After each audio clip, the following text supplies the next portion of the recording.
Restorative justice represents a paradigm change of thinking about justice as a mechanism for social control to justice as a mechanism for social engagement.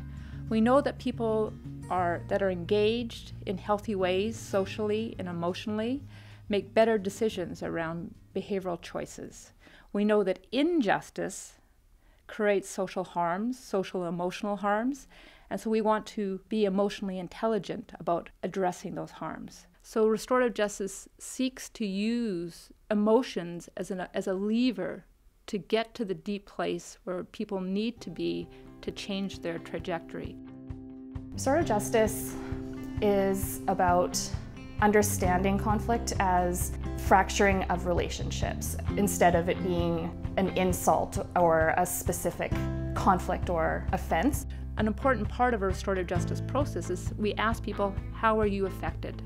And we don't ask those questions in a criminal justice process. We focus on the facts and we separate reason from emotion. So these social and emotional levers are really important and at the heart of restorative justice processes in their many different forms. One way to think about how restorative justice differs from a criminal justice process is the questions we ask. So in a criminal justice process, we ask the question, what happened? Who did it? What do they deserve?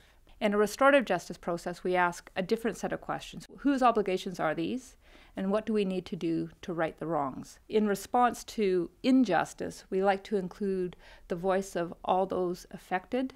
So instead of a lot of third-party decision-making, as you would find in a courtroom, restorative justice relies on a lot of first-party decision-making, including the victims and those affected by the crime or the injustice. That might look like sitting down face-to-face with the person who's caused the conflict and the person who's affected by the conflict and trying to talk that out, as well as with their supporters and their communities of care. They get to look at the offender and ask them, why did you do this? And perhaps actually get the answers that they're looking for. Participation in a restorative justice process, while it takes great courage to come face-to-face with the person that's offended you, has huge social emotional benefits. Victims' voices are not heard strongly in a courtroom.